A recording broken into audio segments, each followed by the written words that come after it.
Gender has been and still remains a highly disputed term, at the same time very controversial and misinterpreted phenomenon, not only in Eastern European countries but worldwide.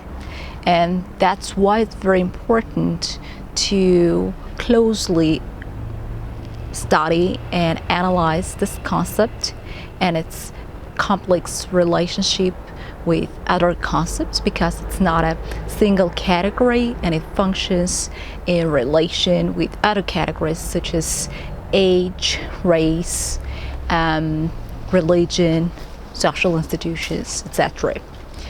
And in this sense, it's very important, as I've already said, to closely study this phenomenon in order to be able to understand it and its essence. So what is gender? It is a socially constructed role or roles and socially constructed behaviors, attributes, attitudes, characteristics that a given society finds appropriate or considers appropriate for women and men. It is socially constructed and culturally manifested and performed. And it's very sensitive toward time and space. That is to say, it changes over time and space. The word itself derives from Latin with the meaning of gene, tribe, and even family. And it was put into academic circulation in mid of the 20th century by American psychologist and sexologist John Money, who said that there is a need to distinguish between two different categories. One, sex as a biological status of a person, of being a female or male, and the other one, gender, as a socially constructed phenomenon, which is considered to be typical to women or men.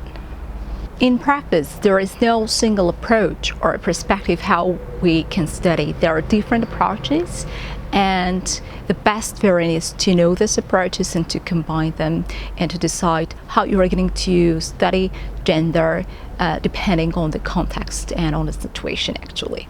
So the very basic and earlier approach to study gender has been biological approach, according to which gender is studied from biological perspective, taking into consideration physiological and biological factors of a person, for example, hormones. The second approach is psychological one, according to which gender is an individual unit, individually performed and constructed, and it's very closely connected with a person's personality.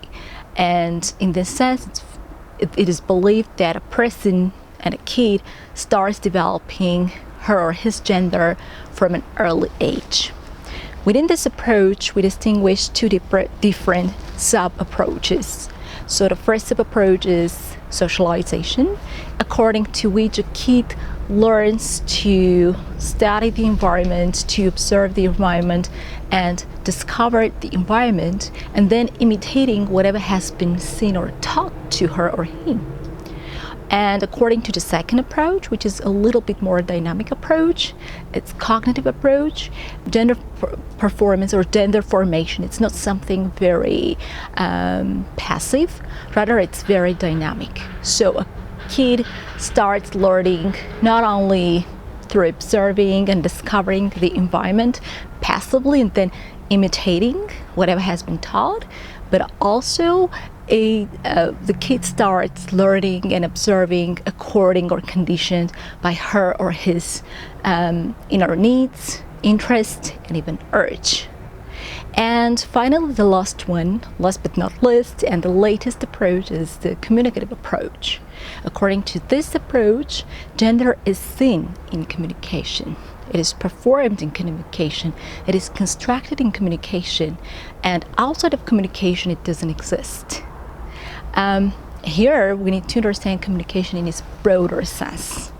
And in this sense, I would highly recommend to read two authors. First, Judith Butler, who is also the author and initiative of the concept gender performativity, and also Deborah Cameron, who emphasized the communicative approach of gender.